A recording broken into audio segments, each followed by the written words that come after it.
नमस्कार विद्यार्थी मित्रांनो, स्वागत आहे तुमचं आपल्या यूट्यूब चॅनलवर. आज या व्हिडिओमध्ये आपण इयत्ता 7वीच्या इतिहास आणि नागरिकशास्त्र या पाठ्यपुस्तकातील नागरिकशास्त्रमधील धडा दुसरा संविधानाची उद्देशिका याचा स्वाध्याय पाहणार आहोत. त्यामुळे व्हिडिओ नक्की शेवटपर्यंत पहा आणि व्हिडिओ आवडल्यास चॅनलला लाईक, शेअर आणि सबस्क्राईब करायला विसरू नका. तर पहिला प्रश्न पहा. प्रश्न 1 आहे, शोधा व लिहा. तर हा आपल्याला एक तक्ता दिलेला आहे. तर या तक्त्यांमधून आपल्याला पुढे विचारलेल्या प्रश्नांची उत्तरे द्यायची आहेत. तर प्रश्न पाहूया पहा. पहिला प्रश्न आहे, देशातील सर्व नागरिकांविषयी आणि परस्परांविषयी आत्मीयतेची भावना असणे. आणि या प्रश्नाचं उत्तर आहे, त्यालाच बंधुभाव असं म्हटलं जातं. दुसरा प्रश्न आहे, राज्यकारभाराची सत्ता लोकांच्या हाती असणे. तर याला काय म्हटलं जातं? या प्रश्नाचं उत्तर आहे, त्याला लोकशाही असं म्हणतात. तिसरा प्रश्न, उद्देशिकेलाच म्हटले जाते. तर उद्देशिकेलाच आपण सरनामा असं म्हणतो. त्याच्यानंतर आहे चौथा प्रश्न, सर्व धर्मांना समान मानणे. यालाच काय म्हणतात? उत्तर आहे धर्मनिरपेक्ष. तर अशा प्रकारे आपल्याला वरील तक्त्यांवरून ही प्रश्नांची उत्तरे लिहायची आहेत. प्रश्न दुसरा पहा, लिहिते होऊया. यामधील पहिला प्रश्न आहे, धर्मनिरपेक्ष राज्यात कोणत्या तरतुदी असतात? आणि या प्रश्नाचं उत्तर आहे पॉइंट 1, धर्मनिरपेक्ष राज्यात सर्व धर्मांना समान मानले जाते. पॉइंट 2, कोणत्याही एकाच धर्माला राज्याचा धर्म मानला जात नाही. पॉइंट 3, नागरिकांना आपल्या धर्माचे पालन करण्याची मुभा असते. आणि पॉइंट 4, नागरिकांमध्ये धर्माच्या आधारावर भेदभाव करता येत नाही. अशा प्रकारे या प्रश्नाचं उत्तर लिहायचं आहे. दुसरा प्रश्न पहा, प्रौढ मतदान पद्धती म्हणजे काय? आणि या प्रश्नाचं उत्तर आहे पॉइंट 1, वयाची 18 वर्षे पूर्ण करणाऱ्या सर्व भारतीय नागरिकांना मतदान करण्याचा जो अधिकार देण्यात आलेला आहे त्यालाच प्रौढ मतदान पद्धती असं म्हणतात. पॉइंट 2, हा अधिकार देताना त्या व्यक्तीचे शिक्षण, जात, धर्म इत्यादी कोणत्याही बाबी विचारात घेतल्या जात नाही. पॉइंट 3, राज्यकारभारात भाग घेण्याचा सर्वांना समान हक्क असावा हा त्यामागे उद्देश आहे. अशा प्रकारे ही प्रौढ मतदान पद्धतीची संकल्पना आपल्याला स्पष्ट करायची आहे. तिसरा प्रश्न पहा, आर्थिक न्यायामुळे नागरिकांना कोणते हक्क मिळतात? आणि या प्रश्नाचं उत्तर आहे पॉइंट 1, भारतीय संविधानाने सर्व नागरिकांना भेदभाव न करता आर्थिक न्याय दिलेला आहे. पॉइंट 2, या न्यायाप्रमाणे प्रत्येक नागरिकाला स्वतःचे व कुटुंबाचे पालनपोषण करण्यासाठी उपजीविकेचे साधन मिळवण्याचा हक्क देण्यात आलेला आहे. पॉइंट 3, दारिद्र्यामुळे निर्माण होणाऱ्या भूक, उपासमार, कुपोषण अशा समस्यांवर मात करणे हा यामागील उद्देश आहे. चौथा प्रश्न पहा, समाजात व्यक्तिप्रतिष्ठा कशी निर्माण होईल? आणि या प्रश्नाचं उत्तर आहे पॉइंट 1, व्यक्तिप्रतिष्ठा म्हणजे प्रत्येक व्यक्तीला माणूस म्हणून सन्मान मिळणे होय.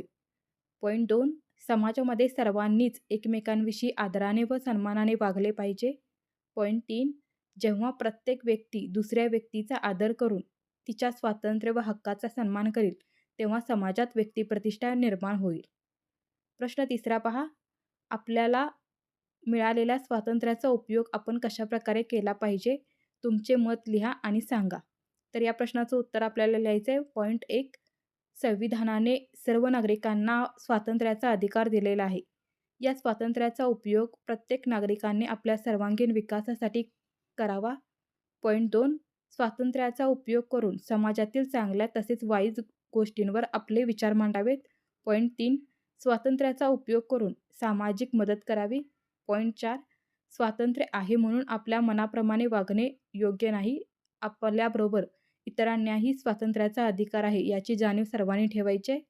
पॉइंट 5, समाजातील दुर्बल लोकांचे स्वातंत्र्य देखील जपले गेले पाहिजे. अशा प्रकारे आपल्याला जे स्वातंत्र्य मिळालेलं आहे त्याचा उपयोग आपण अशा प्रकारे करू शकतो किंवा केला जाऊ शकतो. प्रश्न चौथा पहा, संकल्पना स्पष्ट करा. पहिली संकल्पना पहा, समाजवादी राज्य. आणि या प्रश्नाचं उत्तर आहे पॉइंट 1, समाजवादी राज्य म्हणजे असे राज्य जिथे गरीब श्रीमंत यांच्यात मोठी दरी नसते.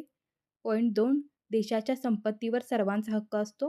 पॉइंट 3, संपत्तीचे केंद्रीकरण काही लोकांच्याच हाती होणार नाही याची काळजी घेतली जाते. अशा प्रकारे ही संकल्पना स्पष्ट करायची आहे. दुसरी संकल्पना आहे समता. आणि या प्रश्नाचं उत्तर आहे पॉइंट 1, संविधानाच्या उद्देशिकेने भारतीय नागरिकांना दर्जा व संधी याबाबतची समतेची हमी दिली आहे. पॉइंट 2, जात, धर्म, वंश, लिंग, जन्मस्थान इत्यादींवर आधारित भेदभाव न करता माणूस म्हणून सर्वांचा दर्जा समान आहे किंवा समान असेल. पॉईंट 3 सर्वांना आपल्या विकासाच्या संधी समान प्राप्त होतील. पॉईंट 4 व्यक्ती व्यक्तीत उच्च नीच श्रेष्ठ कनिष्ठ असा भेदभाव न करणे म्हणजे समता होय. तर समतेची ही संकल्पना आहे. त्याच्यानंतर तिसरा प्रश्न पहा, सार्वभौम राज्य. तर या प्रश्नाचं उत्तर आहे पॉईंट 1 एखादे राज्य परकीय नियंत्रणाखाली नसणे म्हणजे सार्वभौम होय. पॉईंट 2 सार्वभौम राज्याला राज्यकारभार करण्याचा सर्वश्रेष्ठ अधिकार असतो. पॉईंट 3 सार्वभौम राज्यात जनता सार्वभौम असून कायदे करण्याचा अधिकार जनतेच्या प्रतिनिधींना आहे. आणि पॉईंट 4 ब्रिटिशांची राजवट संपुष्टात आल्यावर 15 ऑगस्ट 1947 रोजी भारत हे सार्वभौम राज्य बनलेले आहे. तर ही तिसरी संकल्पना आहे. त्याच्यानंतर चौथी संकल्पना पहा, संधीची समानता.